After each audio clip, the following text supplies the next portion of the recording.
Hi friends, welcome to Shiva studies. So మన TET DSC క్లాసులో ఈ క్లాస్ వైజ్గా అంటే 6th class, 7th, 8th, 9th, 10th ఇట్లా క్లాస్ వైజ్గా చేయడం జరుగుతూ ఉంది. సో మన 6th క్లాస్లో 1, 2, 3, 4, 12 చాప్టర్ వరకు ఉన్నాయి. అట్లా మనం చాప్టర్ వైజ్గా వీడియోస్ కూడా 1, 2, 3, 4 అని సీరియల్ నెంబర్ కూడా ఇవ్వడం జరుగుతుంది. అందుకని మీరు ఏం చేస్తారంటే క్లాస్ వైజ్గా వీడియో నెంబర్ వైజ్గా అన్ని క్లాసులు కూడా చక్కగా స్పష్టంగా చూడవచ్చు. రైట్. సో ఈరోజు క్లాస్లో మనం 6th క్లాస్లో భాగముగా సౌర కుటుంబములో మన భూమి అనే చాప్టర్ చూద్దాం. సరే, ఇప్పుడు మెయిన్ సౌర కుటుంబం తెలుసుకునే ముందు ఈ విశ్వము అనేటువంటి దాని గురించి కొంచెం తెలుసుకుందాం. సో విశ్వము అంటే ఏంటి, యూనివర్స్ ఎలా ఏర్పడింది అని మనం చూసినట్లయితే, సో ఇది 13 బిలియన్ సంవత్సరాల క్రితము ఒక చిన్న బంతిలాగా ఉండేది. అంటే ఉష్ణోగ్రత సాంద్రతతో కూడినటువంటి ఒక బంతిలాగా ఉన్నటువంటి ఈ విశ్వము ఏమైందంటే, ఆ ఉష్ణోగ్రత ఆ సాంద్రతకు అది ఏమైందంటే విస్తరిస్తూ విస్తరిస్తూ విస్తరిస్తూ ఇలా పెద్దగా విశ్వము అనేటువంటిది ఏర్పడింది. ఇప్పటికీ కూడా ఈ విశ్వము అనేటువంటిది ఇంకా విస్తరిస్తూనే ఉంది. సో ఆ విశ్వంలో భాగమే మనమంతా కూడా. ఈ మన నక్షత్రాలు కావచ్చు, మన గ్రహాలు, ఉపగ్రహాలు, ఉల్కలు, ఇవన్నీ కూడా ఆ విశ్వము నుంచి ఏర్పడినటువంటివే. సరే, సో ఈ సౌర కుటుంబము అంటే మన నక్షత్రము అయినటువంటి సూర్యుడు మరియు గ్రహాలు, వీటన్నిటిని కలిపి సౌర కుటుంబము అని అంటాం. మరి ఆ సౌర కుటుంబంలో మన భూమి ఎలా ఏర్పడింది, ఏ విధంగా ఉంది అనే దాని గురించి కూడా మనం ఈ చాప్టర్లో తెలుసుకుంటాం. సో ఇంకొకటి, ఈ క్లాసులో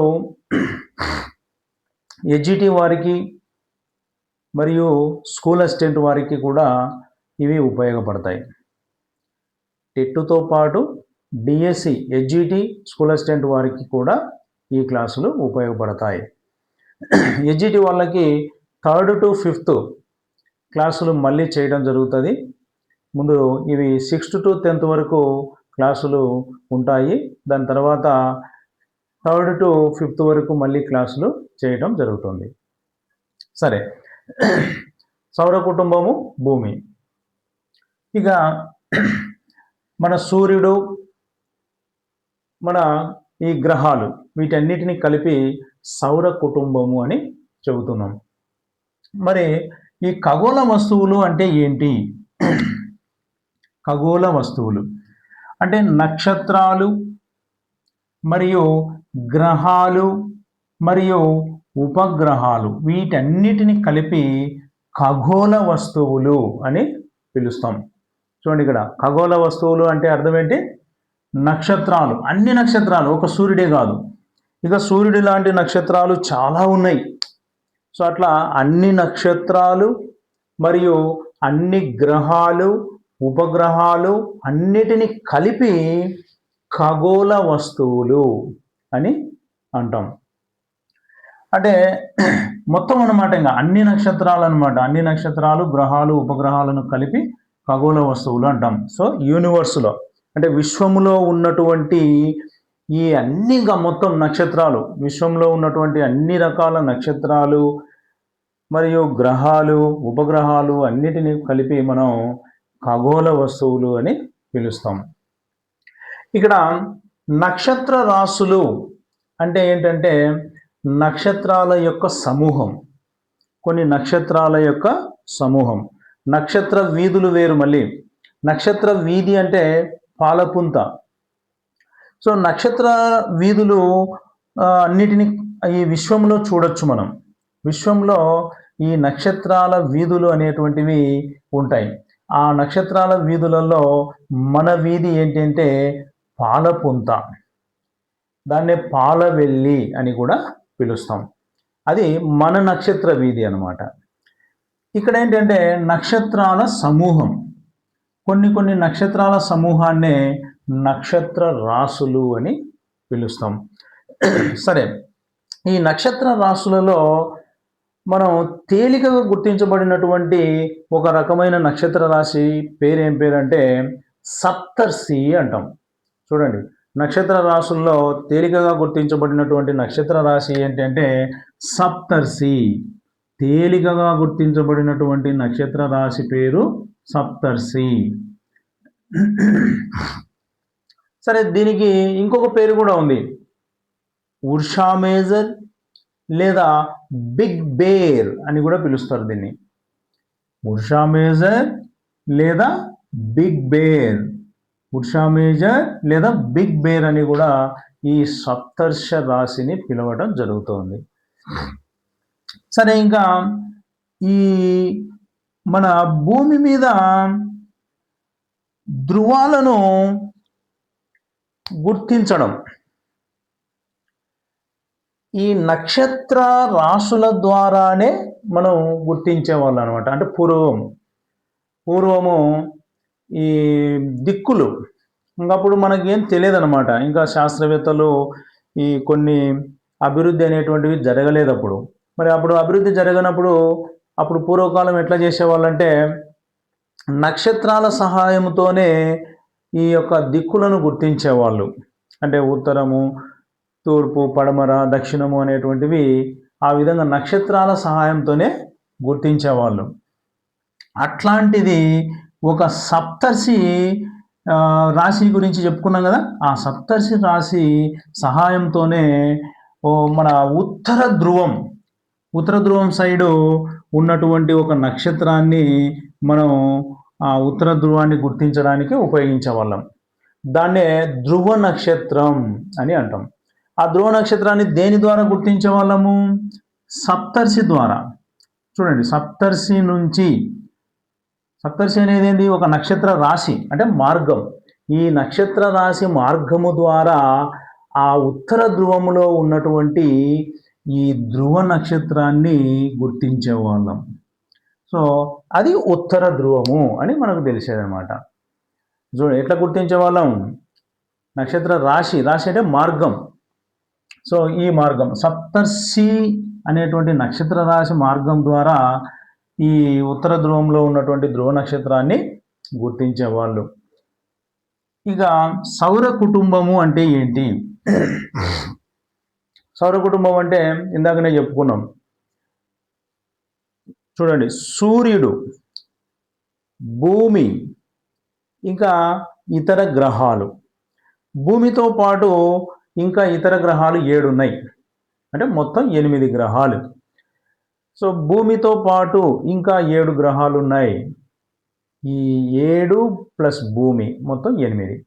ఈ 8 గ్రహాలు ఈ సూర్యునితో పాటు కలిపి మనం ఏమంటామంటే సౌర కుటుంబము అని అంటాం.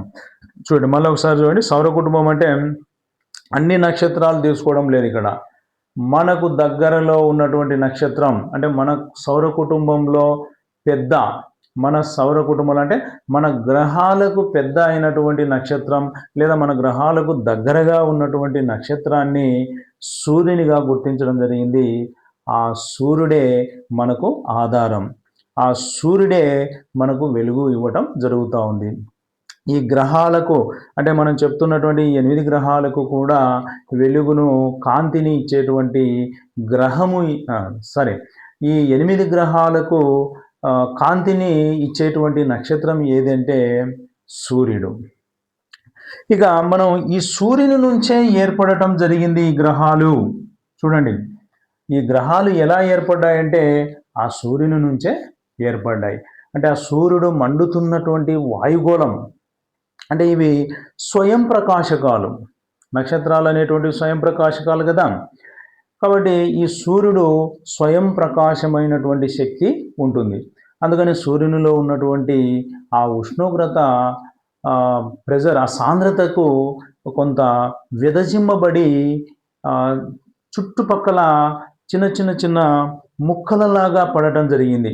అంటే సూర్యునిలో ఉన్నటువంటి కొంత పదార్థము ఈ సాంద్రత ఉష్ణోగ్రతకు అంటే సూర్యునిలో ఉన్నటువంటి ఉష్ణోగ్రత సాంద్రతకు సూర్యునిలోని కొంత పదార్థం ప్రెజర్ ద్వారా బయటికి వెదజిమ్మబడి కొన్ని చిన్న చిన్న పదార్థాలుగా దూరంగా వెదజిమ్మబడి చల్లారి ఘనీభవించి ఇప్పుడు ఉన్నటువంటి మన గ్రహాలుగా ఏర్పడటం జరిగింది. కాబట్టి ఇప్పుడు మన గ్రహాలు ఎలా ఏర్పడినాయంటే మనం ఎలా చెప్పొచ్చు, సూర్యుని నుంచి ఏర్పడ్డాయని చెప్పొచ్చు. అంటే సూర్యునిలో ఉన్నటువంటి కొంత పదార్థం విరజిమ్మబడి చల్లారి ఘనీభవించి గ్రహాలుగా ఏర్పడ్డాయి. గ్రహాలే కాదు, ఇంకా చిన్న చిన్న గ్రహ శకలాలు, శిలాశకలాలు అంటాం వాటిని, అవి కూడా ఈ సూర్యుని నుంచే ఏర్పడ్డాయని చెప్పడం జరిగింది. ఇదనమాట. కాబట్టి అందుకని ఇక్కడ సూర్యుని యొక్క ఆకర్షణ శక్తి ఉంటుంది ఈ గ్రహాలకి. మరి ఈ గ్రహాలన్నీ కూడా తమ చుట్టూ తాము తిరుగుతూ సూర్యుని చుట్టూ కూడా తిరుగుతూ ఉన్నాయి. ఎందుకంటే సూర్యుని నుంచి విదజిమ్మబడ్డాయి కాబట్టి ఆ ఆకర్షణ శక్తి అంటే సూర్యుని యొక్క ఆకర్షణ శక్తి ఆ గ్రహాలను లాక్కుంటూ ఉందన్నమాట. అందుకనే ఆ గ్రహాలు అనేటువంటివి విశ్వంలో అదే విధంగా వేలాడబడి ఉన్నాయన్నమాట. కిందికి పడకుండా ఆ సూర్యుని యొక్క ఆకర్షణ శక్తి ద్వారా బలంగా అట్లనే ఉన్నాయి. లేదా సూర్యుని ఆకర్షణ శక్తి ఎప్పుడైతే వదిలివేయబడుతుందో ఆ గ్రహాలన్నీ విశ్వంలో కింద పడిపోతాయి. అందుకని సూర్యుని ఆకర్షణ శక్తి ద్వారా సూర్యుని చుట్టూ ఈ గ్రహాలు తిరుగుతూ ఉన్నాయి. సూర్యుని ఆకర్షణ శక్తి ద్వారా ఈ గ్రహాలు అనేటువంటివి సూర్యుని చుట్టూ తిరుగుతూ ఉన్నాయి. సరే, సో మరి ఇంకా సూర్యుడు గురించి మనం చెప్పుకున్నట్లయితే ఇది మనకు మన సౌర కుటుంబంలో దగ్గరగా ఉన్నటువంటి నక్షత్రం, మనకు పెద్ద నక్షత్రం అని చెప్పొచ్చు. మనకు పెద్ద నక్షత్రం అంటే మన సౌర కుటుంబం, మన సౌర కుటుంబంలో ఇది పెద్ద నక్షత్రం అని చెప్పడం జరుగుతూ ఉంది.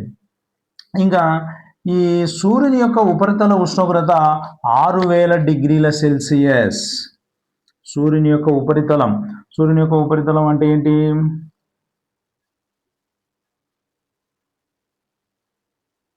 ఇలాగా అంటే ఈ చుట్టుపక్కల పైన సూర్యుని నాభి వద్ద కాదు, మళ్ళీ సూర్యుని ఉపరితలం అంటే ఇదో పైన.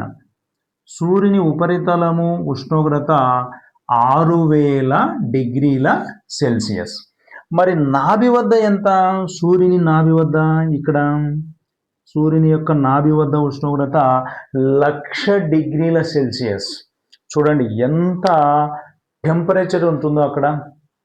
మరి ఉపరితల ఉష్ణోగ్రత 6000 డిగ్రీ సెల్సియస్, మరి సూర్యుని నాభి వద్ద ఎంత డిగ్రీల సెల్సియస్ అంటే 1,00,000 డిగ్రీల సెల్సియస్ ఉంటుంది.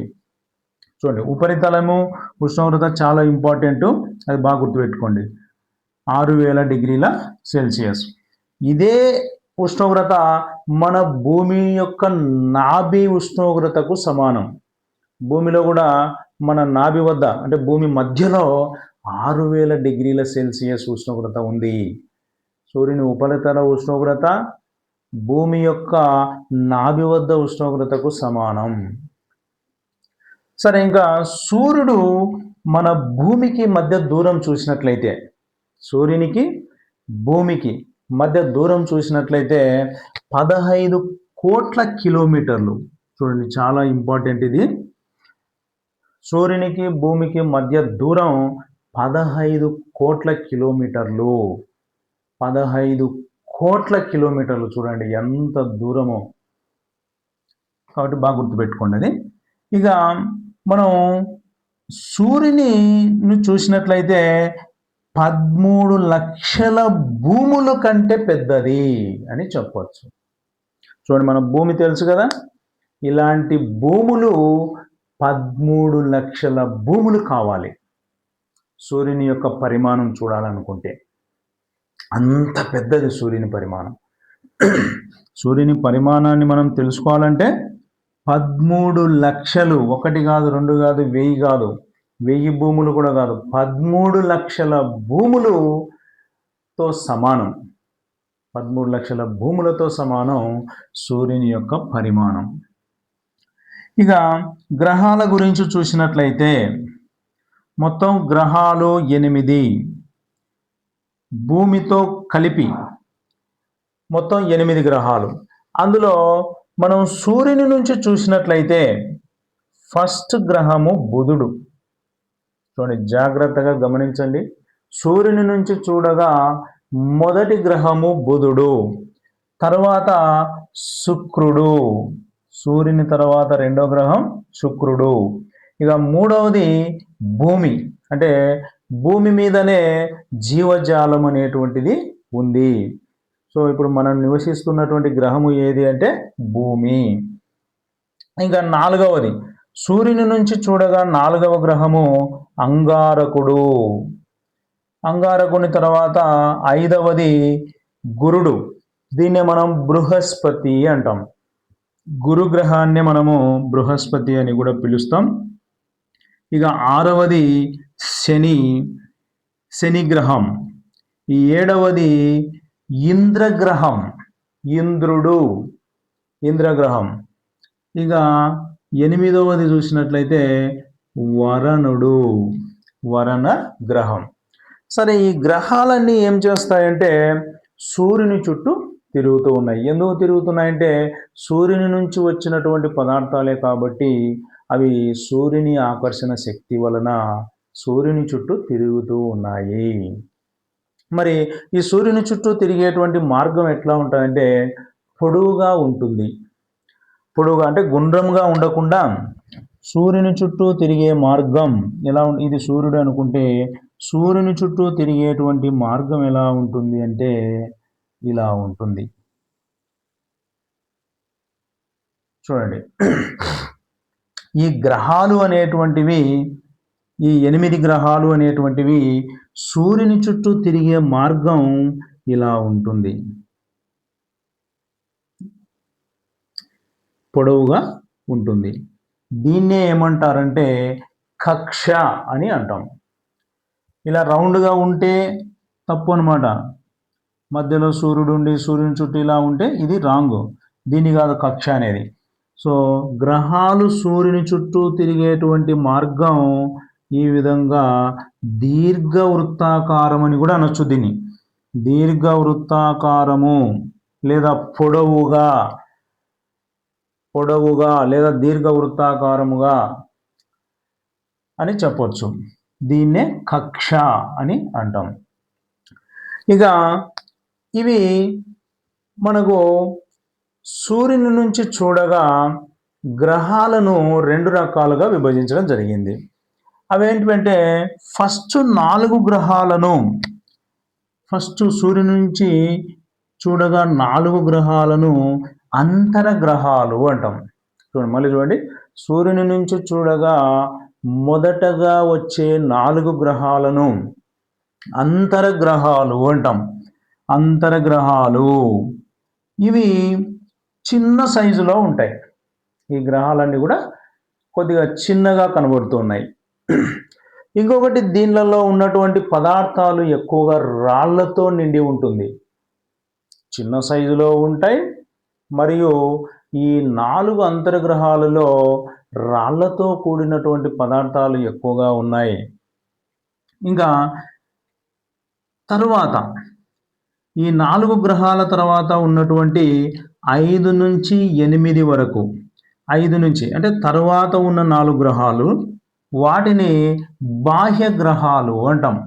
ఏంటివి అవి? గురుడు, శని, ఇంద్రగ్రహం, వరణ గ్రహం. ఈ 4 అంటే 5 నుంచి 8 వరకు ఉన్నటువంటి 4 గ్రహాలను బాహ్య గ్రహాలు అని అంటాం. ఇవి ఎలా ఉంటాయంటే పెద్దగా ఉంటాయి, పరిమాణంలో చాలా పెద్దగా ఉంటాయి. ఇవి ఎలా ఏర్పడతాయంటే వాటిలో ఉన్నటువంటి పదార్థాలు ఎక్కువగా వాయు పదార్థాలు మరియు ద్రవ పదార్థాలు ఎక్కువగా కనబడుతున్నాయి. వాయు పదార్థాలు మరియు ద్రవ పదార్థాలు ఎక్కువగా కనబడుతున్నాయి. సో ఇవన్నమాట. ఇంకా మనం శుక్రగ్రహాన్ని చూసినట్లయితే, చూడండి, శుక్రగ్రహాన్ని చూసినట్లయితే దాదాపుగా భూమిని పోలి ఉంటుంది. మన భూమి ఎలా ఉంటుందో శుక్రగ్రహము కూడా అలాగనే ఉంటుంది. అందుకే దీన్ని ఏమంటారంటే భూమికి కవల గ్రహము అని కూడా అంటారు. ఈ శుక్రగ్రహాన్ని భూమికి కవల గ్రహము, శుక్రగ్రహాన్ని భూమికి కవల గ్రహము అని కూడా అంటారు. సో ఇంకా దాని పేరు ఏం పేరు, ఆ కవల గ్రహము అనే దాన్ని ఏమంటారంటే earth twin. Earth twin, earth twin, శుక్రగ్రహాన్ని ఎర్త్ ట్విన్ అని కూడా అంటారు. అంటే భూమికి కవల గ్రహం, భూమికి కవల గ్రహం, దాన్నే ఎర్త్ ట్విన్ అని కూడా అంటాం. ఆ కవల గ్రహం అనే దాన్నే ఎర్త్ ట్విన్ అని అంటాం. సో ఇక గ్రహాలు ఒక్కొక్కటి చూద్దాం. గ్రహాలు ఈ సూర్యుని చుట్టూ తిరిగేటువంటి రోజులు కానీ, తమ చుట్టూ తాము తిరిగేటువంటి రోజులు కానీ, ఆ ఉపగ్రహాలు కానీ ఒక్కొక్కటి 1 by 1 చూద్దాం. ఫస్ట్ బుధుడు, అంటే సూర్యుని నుంచి చూడగా ఫస్ట్ది బుధుడు కదా. ఇంకొకటి బుధుడు చిన్నది అని కూడా చెప్పచ్చు. పరిమాణంలో మీకు అడుగుతూ ఉంటాడు ఎక్కువగా, పరిమాణంలో చిన్న గ్రహము బుధుడు. మరి పరిమాణంలో పెద్ద గ్రహం ఏది? బృహస్పతి, దాన్ని గురుడు అంటాం. చూడండి, పరిమాణంలో పెద్ద గ్రహం అయితే గురుడు, దాన్ని బృహస్పతి అంటాం. చిన్నది అయితే బుధుడు. మరి మనం భూమిని చూసినట్లయితే పరిమాణంలో 5వది, పరిమాణం అంటే సైజ్. చూడండి, సైజులో 5వది అవుతుంది. సూర్యుని నుంచి చూడగా 3వ గ్రహం. సూర్యుని నుంచి చూడగా మనది 3వ గ్రహం. పరిమాణంలో చూసినట్లయితే కనుక 5వ గ్రహం. కాబట్టి ఇవి బాగా గుర్తుపెట్టుకోండి. సూర్యుని నుంచి చూడగా మొదటి గ్రహము బుధుడు, మరియు చిన్నది ఏది అంటే బుధుడు.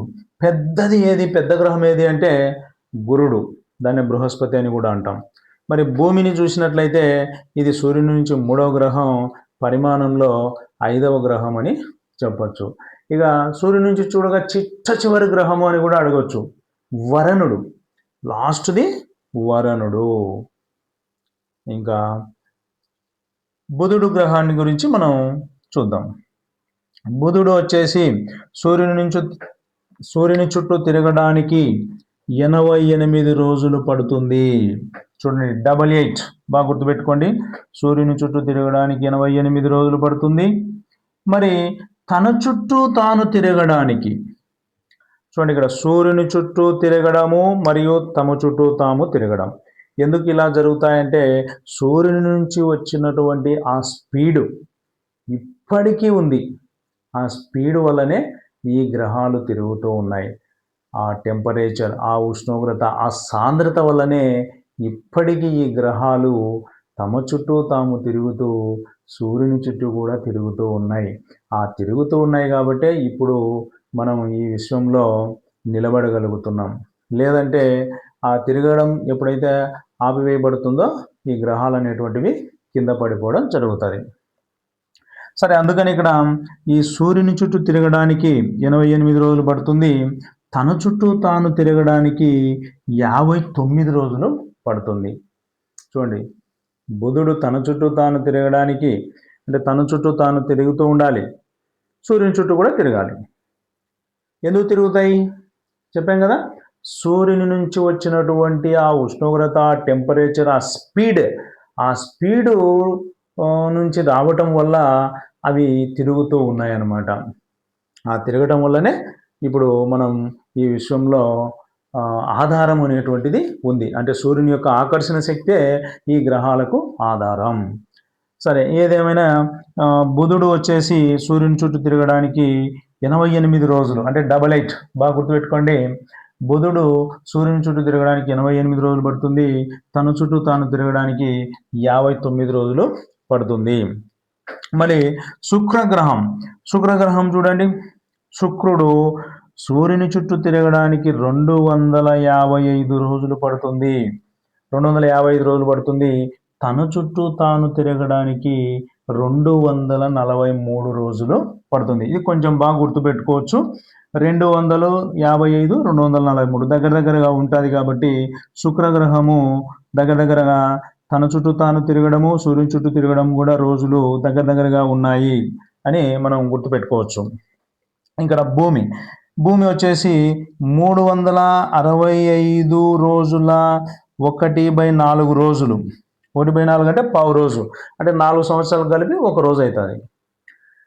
366 రోజులు, ప్రతి 4 సంవత్సరాలకు ఒకసారి ఈ 346 రోజులు వస్తాయి. అప్పుడు ఫిబ్రవరి నెలకి 29 రోజులు వస్తాయి. దాన్నే లీప్ సంవత్సరం అంటాం. లీప్ సంవత్సరంలో ఫిబ్రవరి నెలకు 29 రోజులు ఉంటాయి. అది 4 సంవత్సరాలకు ఒకసారి వస్తుంది. కాబట్టి అందుకనే ప్రతి సంవత్సరం ఒక పావు రోజు కలుపుతారు. పావు రోజు అంటే పావు భాగం 1/4, పావు భాగం 1/4 ఎవరీ ఇయర్. దాన్ని 4 సంవత్సరాలకు ఒక రోజుగా కలుపుకొని 366 చేస్తారు. అప్పుడు 366 రోజులు అయినప్పుడు ఒక రోజు యాడ్ అవుతుంది కదా, ఆ ఒక్క రోజును ఫిబ్రవరి నెలలో కలుపుతారు. దాన్ని లీపు సంవత్సరం అంటాం. ఇది మనకు భూమికి సంబంధించి. భూమి వచ్చేసి సూర్యుని చుట్టూ తిరగడానికి 365 1/4 రోజులు పడుతుంది. మరి అదే భూమి తన చుట్టూ తాను తిరగడానికి ఒక రోజు పడుతుంది, 24 అవర్స్. ఇంకా మనం కరెక్ట్గా చెప్పుకున్నట్లయితే 23 గంటల 56 నిమిషాల 0.9 సెకండ్లు అని చెప్పచ్చు. 23 గంటల 56 నిమిషాల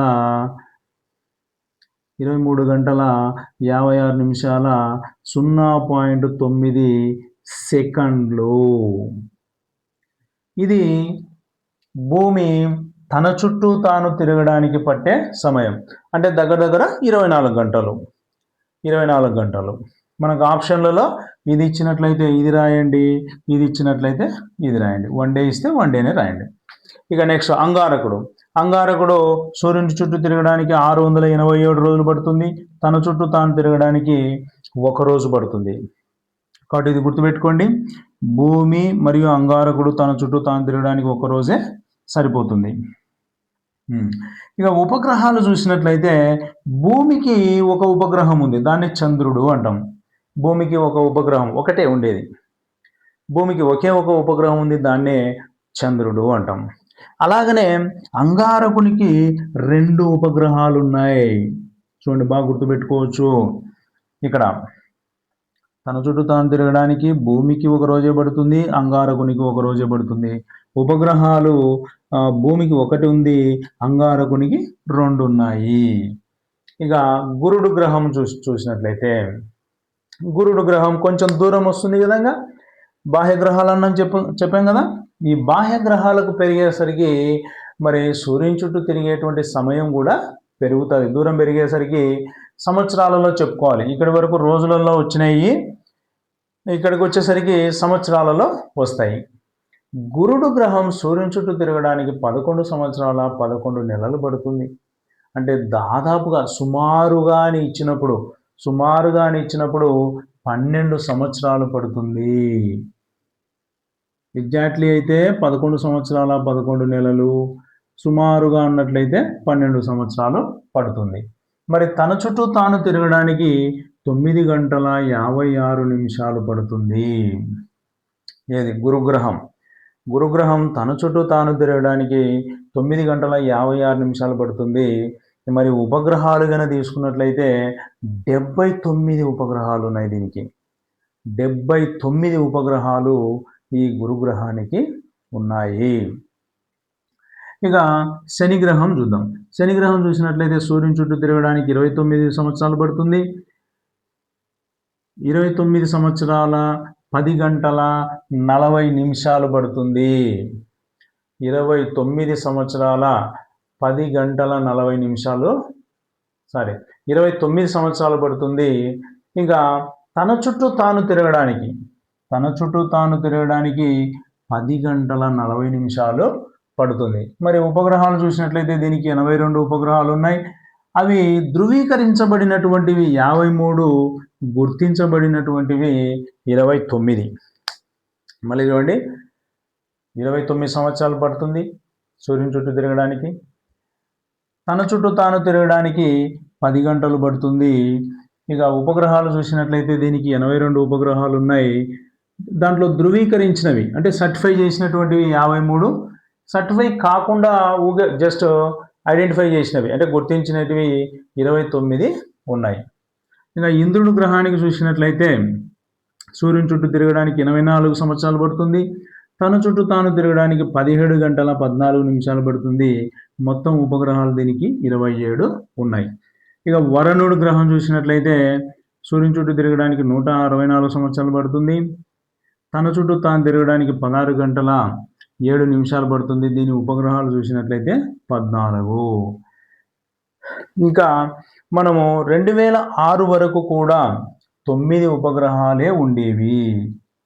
మరి ఇప్పుడు చూసినట్లయితే 8 ఉన్నాయి. 2006 వరకు గ్రహాల సంఖ్య అంటే 9. 2006 తర్వాత 8 గ్రహాలే ఉన్నాయి. అంటే ఖగోళ శాస్త్రవేత్తలు ఆ 9వ గ్రహం ప్లూటో దాన్ని గ్రహ పరిమాణ జాబితా నుంచి తొలగించడం జరిగింది. ఎందుకు తొలగించారు అంటే అది గ్రహాల కంటే ఈ 9 గ్రహాల్లో గ్రహాల లక్షణాలు లేవు దానికి. అంటే చాలా చిన్నగా ఉండటం, గ్రహాల యొక్క లక్షణాలు లేకపోవడం వల్ల ఈ గ్రహాల జాబితా నుంచి దాన్ని తీసివేయడం జరిగింది. అంటే ఇంకా దాన్ని గ్రహ శకలాలు శిలాశకలాలుగా మార్చడం జరిగింది. ఆస్ట్రాలాయిడ్స్ అంటాం వాటిని. ఆస్ట్రాలాయిడ్స్ జాబితాలో వేయడం జరిగింది. ఆ 9వ గ్రహం అంటే మొత్తం 8 ఇప్పుడు 2006 తర్వాత 8 గ్రహాలు ఉన్నాయి. ఇక్కడ ఈ భూమి యొక్క ఆకారాన్ని మనం చూసినట్లయితే ఇట్లా కొద్దిగా ఉబ్బెత్తుగా ఉంటుంది. భూమి యొక్క ఆకారం చూసినట్లయితే చూడండి, ఇలాగ భూమి కొంచెం ఉబ్బెత్తుగా ఉంటుంది. ఇలా ఉబ్బెత్తుగా ఉండేటువంటి ఆకారాన్ని మనం ఏమంటామంటే జియోయిడ్ అంటాం. అలా ఉబ్బెత్తుగా ఉన్నటువంటి ఆకారాన్ని జియోయిడ్ అంటాము. దాన్నే మనం భూమి లాంటి ఆకారం అంటాం. కాబట్టి భూమి లాంటి ఆకారం అంటే ఉబ్బెత్తుగా ఉండటం. గుండ్రంగానే ఉంటుంది, కొద్దిగా ఉబ్బెత్తుగా అంటే పైన కింద కొద్దిగా ఉబ్బెత్తుగా ఉంటుంది. ఆ ఉబ్బెత్తుగా ఉన్నటువంటి ఈ భూమి లాంటి ఆకారానికి ఏమని పేరంటే జియోయిడ్ అని పేరు. ఇక మనం భూమిలో ఎక్కువగా నీరు ఆవరించి ఉంది. ఈ భూమి పైన 3 భాగాలలో 2 భాగాలు అంటే 2/3, 3 భాగాల 2 భాగాలు అంటే 2/3 నీరు, అంటే 3 భాగాల్లో 2 భాగాలు నీరే ఉంది. అందుకే దీన్ని ఏమంటారంటే ఈ భూమిని ఏమంటారంటే నీలి గ్రహము అని కూడా పిలుస్తాం. భూమి పైన నీరు ఎక్కువగా ఆవరించి ఉంటుంది కాబట్టి నీలి గ్రహం అని అంటాము. ఆవరణాలు 4 రకాలు. అవి శిలావరణం, జలావరణం, వాతావరణం, జీవావరణం. సరే, శిలావరణం అంటే రాళ్ళు నేలతో కూడినటువంటి భూమి యొక్క బాహ్య పొర. రాళ్ళు నేలతో కూడినటువంటి భూమిపైన ఉన్నటువంటి బాహ్య పొరను శిలావరణం అంటాం. మరి జలావరణము అంటే ఏంటంటే నీటితో కలిగినటువంటి భాగము. సరే, నీటితో కలిగినటువంటి భాగం ఏమేమి వస్తాయంటే మహాసముద్రాలు, సముద్రాలు, నదులు, సరస్సులు, మంచు. చూడండి, ఇక్కడ మహాసముద్రాలు, సముద్రాలు, నదులు, సరస్సులు, మంచు కూడా. మంచు అంటే పర్వతాల మీద ఉన్నటువంటి మంచు కూడా ఈ యొక్క జలావరణం కిందికే వస్తుంది. దీంతో పాటు చెరువులు కూడా జలావరణం కిందికే వస్తాయి. నెక్స్ట్ది వాతావరణం. వాతావరణము అంటే అర్థం ఏంటంటే భూమి చుట్టూ ఆవరించి ఉన్నటువంటి గాలి పొరను వాతావరణం అంటాం. సో ఈ వాతావరణంలో కొన్ని వాయువులు కలిగి ఉందన్నమాట వాతావరణం. ఏంటి ఆ వాయువులు అంటే మనం నత్రజని, ఆక్సిజను, సో హీలియం ఇలాంటివి అన్నమాట. అయితే ఎక్కువగా కలిగి ఉన్నటువంటి వాయువులు ఏంటివి అవి అని చూసినట్లయితే నత్రజని ఎక్కువగా కలిగి ఉంది వాతావరణంలో. నత్రజని అనేటువంటి వాయువు 78% ఉంది. చూడండి, 78% దాదాపుగా నత్రజనే ఉంది. ఇక రెండవది ఆక్సిజన్, 21% ఆక్సిజన్ ఉంది. ఇక మిగిలిన ఆ తక్కువ పర్సెంట్ ఏంటంటే హీలియము అలాంటివి వాయువులు ఆవరించి ఉన్నాయి. ఇక నెక్స్ట్ జీవావరణం. జీవావరణం అంటే అర్థం ఏంటంటే మన భూమిపైన నివసించేటువంటి జీవులు కానీ, నీటిలో నివసించేటువంటి జీవులు కానీ, ఇంకోటి గాలి గాలిలో నివసించేటువంటి జీవులను కూడా మనం జీవావరణం అని పిలుస్తాం. సో ఇది ఏంటివి అవి అంటే మొక్కలు కూడా వస్తాయి దీంట్లోకి. మొక్కలు, జంతువులు, బ్యాక్టీరియాను కూడా ఈ యొక్క జీవావరణం కలిగి ఉంటుంది. మొక్కలు, జంతువులు, బ్యాక్టీరియా ఇదంతా కూడా జీవావరణం కిందకే వస్తుంది. భూమిపైన, నీటిలో మరియు గాలిలో ఉండేటువంటి జీవులను మనం జీవావరణం అని చెప్తాం. దాంట్లోకి ఏవేవి వస్తాయంటే మొక్కలు వస్తాయి, జంతువులు వస్తాయి, బ్యాక్టీరియా, సో ఇలాంటివి సూక్ష్మజీవులు, సన్న సూక్ష్మజీవులు కూడా మనం జీవావరణం కిందకే వస్తాయి. ఇంకా నెక్స్ట్ విశ్వము. సో విశ్వము అంటే ఏమిటి అని మనం చెప్పుకున్నట్లయితే కొన్ని కోట్ల గెలాక్సీల సమూహం. ఇప్పుడు గెలాక్సీ అంటే అర్థం ఏంటి? నక్షత్రాల అంటే కొన్ని కోట్ల నక్షత్రాల సమూహాన్ని గెలాక్సీ అంటాం. చూడండి ఇక్కడ కొన్ని కోట్ల నక్షత్రాల సమూహాన్ని గెలాక్సీ అని అంటాము. మరి సమూహం నక్షత్రాల యొక్క సమూహం, ఆ నక్షత్రాల సమూహంలో కొన్ని కోట్లు ఉంటాయి. కొన్ని కోట్ల నక్షత్రాల సమూహాన్ని గెలాక్సీ అంటాం. ఆ గెలాక్సీలు కోట్లలో ఉన్నట్లయితే దాన్నే విశ్వము అంటాం. కొన్ని కోట్ల గెలాక్సీల సమూహాన్ని విశ్వము అని అంటాం. ఇప్పటికీ కూడా ఈ విశ్వము యొక్క పరిమాణము అంతు చిక్కడం లేదు. శాస్త్రవేత్తలు ఎంత పరిశీలన చేస్తున్నప్పటికీ కూడా వాళ్ళకు అంతు పట్టడం లేదు.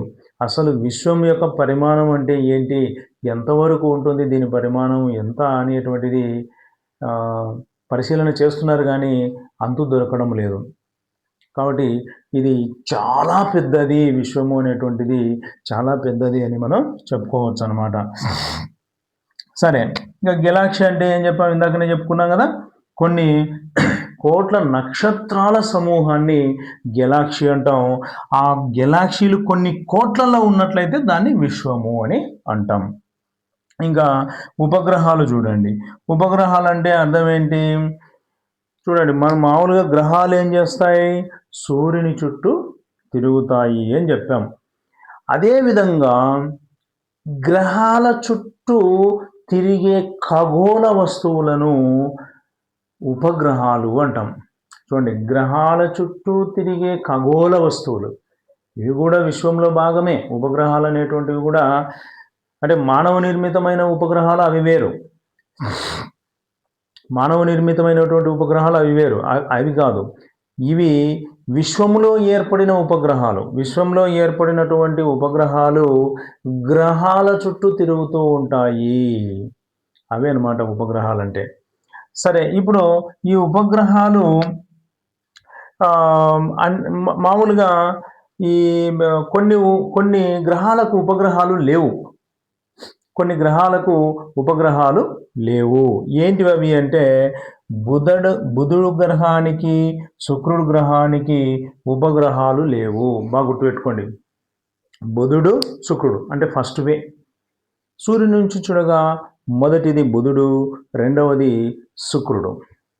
ఈ రెండు గ్రహాలకు ఉపగ్రహాలు లేవు. అది బాగా గుర్తుపెట్టుకోండి. గుర్తుపెట్టుకోవాలంటే సూర్యుని నుంచి చూడగా ఫస్ట్ది, సెకండ్ది, ఈ రెండు గ్రహాలకి ఉపగ్రహాలు లేవు అని గుర్తుపెట్టుకోండి.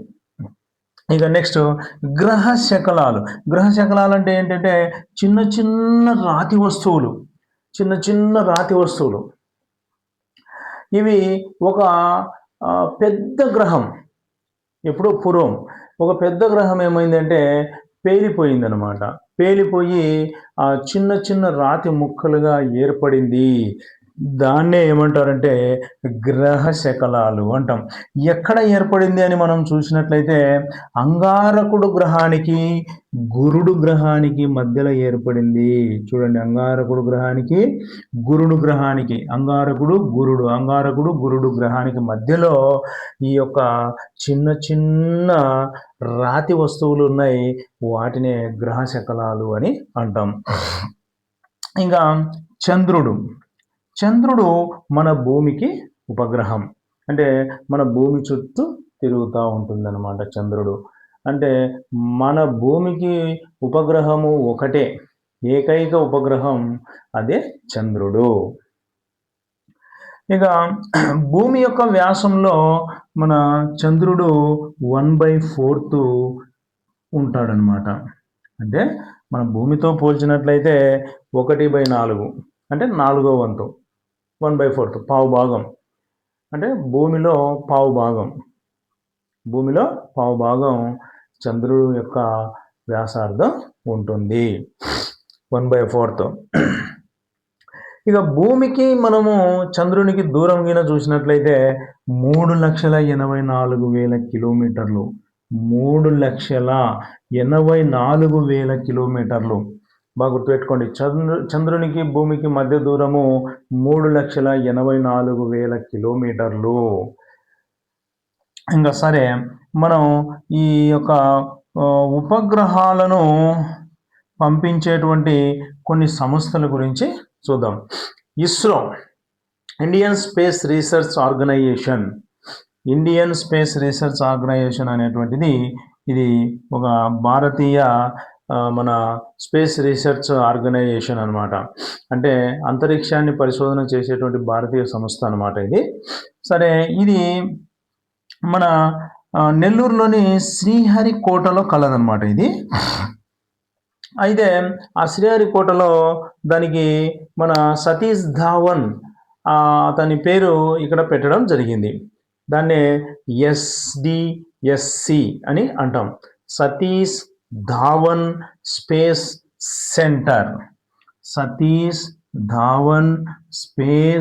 సెంటర్. సో ఆ సతీష్ ధావన్ యొక్క జ్ఞాపకం గుర్తుగా దీని ఆ పేరు, అంటే ఈ ఇస్రో అనేటువంటి సంస్థ పేరును మార్చడం జరిగిందనమాట. అంటే అక్కడ నెల్లూరులోని శ్రీహరికోటలో ఉన్నటువంటి ఈ ఇస్రో సంస్థకు ఈ SDSC అనేటువంటి పేరు పెట్టడం జరిగింది.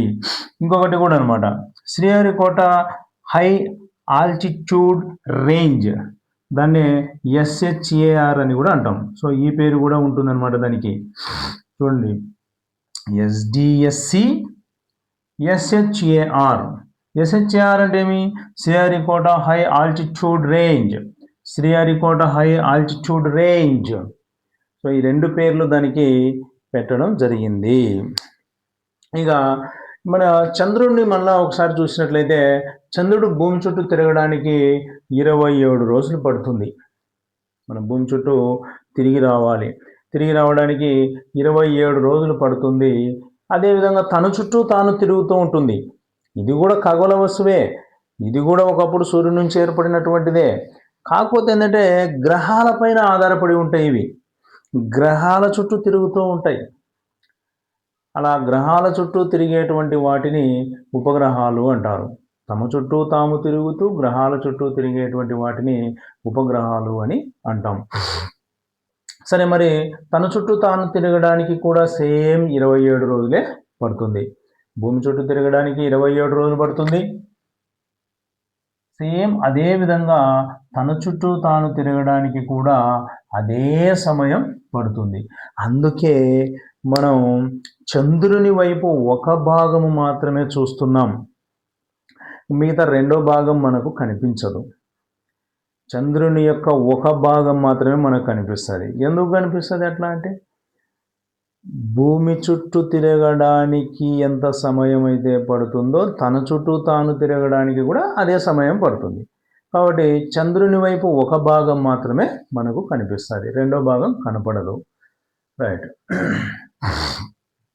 ఇంకా చంద్రునిపై జీవులు జీవించడానికి అనుకూలమైనటువంటి పరిస్థితులు అక్కడ లేవు. ఇప్పుడు మనం చంద్రునిపైకి వెళ్తున్నాము, ఏదో అవి ఇవి ఉన్నాయి జీవరాశులు జీవించడానికి కొన్ని కొన్ని ప్లేసులు అనుకూలంగా ఉన్నాయి అంటున్నారు, కానీ పూర్తి స్థాయిలో జీవులు జీవించడానికి అనుకూల పరిస్థితులు లేవనే చెప్పాలి. అనుకూల పరిస్థితి జీవులు జీవించడానికి అనుకూలమైన పరిస్థితులు లేవనే చెప్పాలి. ఇంకా అక్కడ కొన్ని పర్వతాలు కూడా ఉన్నాయి. మన భూమి మీద ఏవైతే పర్వతాలు ఎట్లా ఉంటాయో అక్కడ కూడా పర్వతాలు, మైదానాలు, గుంతలు అలాంటివి అక్కడ ఉన్నాయన్నమాట. చంద్రుని పైన పర్వతాలు ఉన్నాయి, అట్లే లోయలు, గుంతలు అంటే లోయలు ఉన్నాయి. అట్లనే సమతలమైనటువంటి ప్రాంతాలు, కొన్ని ప్రాంతాలు సమతలంగా ఉంటాయి, వాటిని మైదానాలు అంటారు. సో అవి ఉండటం వల్ల ఏమవుతాయంటే ఈ నీడలను కలుగజేస్తూ ఉంటాయి. నీడ పర్వతం బాగా హైట్ ఉందనుకోండి, కొంచెం ఆ చుట్టుపక్కల ఉన్నటువంటి భాగం నీడను కలిగి ఉంటుందన్నమాట.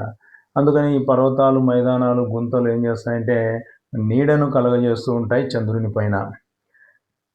సరే, ఇంక చంద్రుని పైన మొట్టమొదటిసారిగా కాలు మోపినటువంటి వ్యక్తి ఎవరు? చంద్రుని పైన మొట్టమొదటిసారిగా దిగినటువంటి మన భారతీయ వ్యక్తి ఎవరు అని మనం చూసినట్లయితే నీల్ ఆర్మ్స్ట్రాంగ్. ఏం పేరు? నీల్ ఆర్మ్స్ట్రాంగ్. నీల్ ఆర్మ్స్ట్రాంగ్ చంద్రునిపై మొట్టమొదటిసారిగా కాలు మోపినటువంటి భారతీయుడు ఎవరు అని మనం చూసినట్లయితే నీల్ ఆర్మ్స్ట్రాంగ్. ఎప్పుడు అని మనం చూసినట్లయితే 21 జూలై 1969. 21 జూలై 1969. మరి అదేవిధంగా అంతరిక్షంలో ఫస్ట్ కాలు మోపినటువంటి వ్యక్తి ఎవరు అంటే రాకేష్ శర్మ. అంతరిక్షంలో కాలు మోపినటువంటి మొట్టమొదటి వ్యక్తి ఎవరు అని అంటే రాకేష్ శర్మ. ఆయన ఎప్పుడు కాలు మోపాడు అంతరిక్షంలో? అంతరిక్షం అంటే అర్థం ఏంటి? యూనివర్స్ మొత్తం. సో అంతరిక్షంలో ఏమేమి ఉన్నాయి ఎట్లా అని తెలుసుకోవడానికి ఆయన బయలుదేరడం జరిగింది. సో అట్లా మొట్టమొదటిసారిగా అంతరిక్షంలో విషయాలు తెలుసుకోవడానికి బయలుదేరినటువంటి వ్యక్తి ఎవరు అంటే రాకేష్ శర్మ. ఎప్పుడు బయలుదేరాడంటే ఏప్రిల్ 1, 1984. ఏప్రిల్ 1, 1984.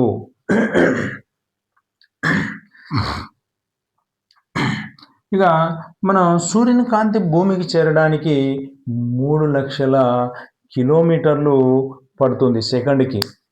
చూడండి, సూర్యుని కాంతి సెకండ్కి 3 లక్షల కిలోమీటర్ల వేగంతో ప్రయాణిస్తుంది ఒక్క సెకండ్కే. చూడండి, మామూలుగా మనం గంటకు 100 కిలోమీటర్లు ప్రయాణం చేస్తుంటే అది సూర్యకాంతి చూడండి ఎంత ఫాస్ట్గా ఇంకా అర్థమైపోతుంది మనకి. ఒక్క సెకండ్కు 3 లక్షల కిలోమీటర్ల దూరం ఆ సూర్యుని యొక్క కాంతి ప్రసరిస్తుంది. అది భూమికి చేరడానికి ఎంత టైం పడుతుంది అని మనం చూసినట్లయితే 8 నిమిషాలు పడుతుంది. సూర్యుని కాంతి భూమికి చేరడానికి ఎంత సమయం పడుతుంది అని అంటే 8 నిమిషాలు పడుతుంది. ఇంకా ఈ అంగారకుని గ్రహం మీద ఈ వాతావరణము మరి దాని యొక్క అన్వేషణను తెలుసుకోవడానికి ఈ ఇస్రో ప్రారంభించినటువంటి మంగళయాన్ అంటే అంగారకుని గ్రహం పైన వాతావరణము మరియు అక్కడ ఉన్న స్థలం యొక్క అన్వేషణ చేయడానికి మన ఇస్రో సంస్థ మంగళయాన్ అనేటువంటి ఉపగ్రహాన్ని పంపించింది. అది ఏంటి అంటే దాని పేరు మార్స్ ఆర్బిటర్ మిషన్. మామ్ అంటాం, MOM, మార్స్. దాని పేరు పూర్తి పేరు వచ్చేసి మార్స్ ఆర్బిటర్ మిషన్, షార్ట్కట్లో మామ్, MOM. పూర్తిగా అయితే మార్స్ ఆర్బిటర్ మిషన్. ఇది అంగారక కక్షను ఎప్పుడు చేరుకుంది అని మనం చూసినట్లయితే 2014 సెప్టెంబర్ 24 అంగారకుని పైకి పంపించడం జరిగింది మన ఇస్రో. అంగారకుని పైకి ఎందుకు పంపించాము? అక్కడ ఉన్నటువంటి వాతావరణ పరిస్థితులు, అక్కడ ఉన్నటువంటి స్థల అన్వేషణ తెలుసుకోవాలని చెప్పి అంగారకుని గ్రహం మీదకి పంపించడం జరిగింది. ఎప్పుడు పంపించారు? 2014 సెప్టెంబర్ 24. చూడండి, ఇది బాగా గుర్తుపెట్టుకోండి, లాస్ట్లో 4 రావాలి. ఇక్కడ అంతే 24 డేట్లో లాస్ట్లో 4 ఉంటుంది, సంవత్సరంలో కూడా 4 ఉంటుంది. అట్లా గుర్తుపెట్టుకోండి. 24 2014 మంత్ సెప్టెంబర్. సో ఇది అంగారకుని గ్రహాన్ని తెలుసుకోవడానికి పంపించడం జరిగింది. ఇంకా రష్యా మరియు నాసా మరియు యూరోపియన్ స్పేస్ ఏజెన్సీ తర్వాత అంగారక గ్రహాన్ని చేరినటువంటి 4వ స్పేస్ సంస్థ ఏది అంటే మనదే, ఇస్రో. అంతరిక్ష సంస్థ మనదే. ఏది అంగారకుని గ్రహానికి చేరినటువంటి 4వ ఇస్రో, 4వ స్పేస్ సెంటర్ ఏది అని అంటే ఇస్రో. ఏది ఫస్ట్? రష్యా, తర్వాత నాసా, తర్వాత యూరోపియన్ స్పేస్ ఏజెన్సీ, 4వది మనది ఇస్రో. సో ఈ విధంగా మనకు అంతరిక్షంలో ఏ విధంగా ఉంది అని అన్వేషణ అనేటువంటిది చేయడం జరుగుతూ ఉంది. ఇక నెక్స్ట్ ఉల్కలు అని మనం చూసినట్లయితే, ఉల్కలు అంటే చిన్న చిన్న రాళ్ళే. ఇక్కడైతే ఈ గ్రహశకలాలు అని చెప్పుకున్నాం కదా, గ్రహశకలాలు కూడా చిన్న చిన్న రాతి వస్తువులే. ఇక్కడ కూడా ఉల్కలు కూడా చిన్న చిన్న రాతి వస్తువులే.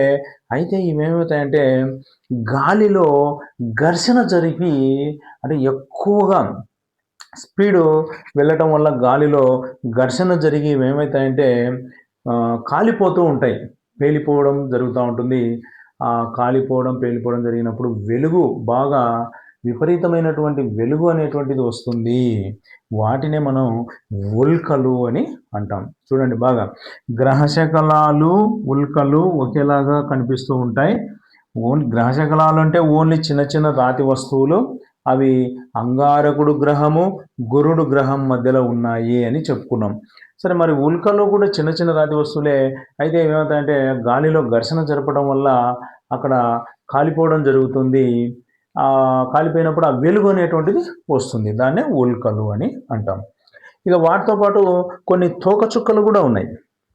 తోకచుక్కలు అంటే ఏంటంటే దీనికి కొంచెం అంటే ఇది కూడా మండుతున్నటువంటిదే నక్షత్రమే. ఇది కూడా ఏమవుతాయంటే స్పీడ్ వెళ్తూ ఉంటాయి. స్పీడ్ వెళ్తున్నప్పుడు ఏమవుతుందంటే కొంచెం చివరికి వచ్చేసరికి తోకలాగా కనిపిస్తూ ఉంటుంది. అందుకని దీన్ని తోకచుక్కలు అని అంటాం. సరే, ఇది హేలీ తోకచుక్క అనేటువంటిది మనం ఎగ్జాంపుల్గా చెప్పుకుంటూ ఉంటాం. ఇది ప్రతి 76 సంవత్సరాలకు ఒకసారి కనిపిస్తూ ఉంటుంది. హేలీ తోకచుక్క అనేటువంటిది ప్రతి 76 సంవత్సరాలకు ఒకసారి కనిపిస్తూ ఉంటుంది. ఎప్పుడు కనిపించింది అంటే 1986లో కనిపించింది. 1986 అంటే మనకి ఇప్పుడు ముందు, అంతకంటే ముందుగా ఎప్పుడు కనపడిందో మనకు శాస్త్రవేత్తలు అప్పుడు లేరు కాబట్టి మనకు తెలియదు. సరే, 1986లో కనిపించింది. మళ్ళీ ఎప్పుడు కనిపిస్తుంది అంటే 2061లో ఇది కనిపిస్తుంది. సో ఈ విధంగా మీరు మన సౌర కుటుంబంలో భూమి ఎలా ఉంది, సౌర కుటుంబం అంటే ఏంటి, ఆ సౌర కుటుంబంలో భూమి ఎలా ఉంది అనేటువంటి దాని గురించి ఈ చాప్టర్లో మనం చెప్పుకోవడం జరిగింది. సో మీరు మన ఛానల్ని ఎవరైనా కొత్తగా చూస్తున్నట్లయితే సబ్స్క్రైబ్ చేసుకోండి, అలాగే లైక్ చేయండి. So thank you for watching.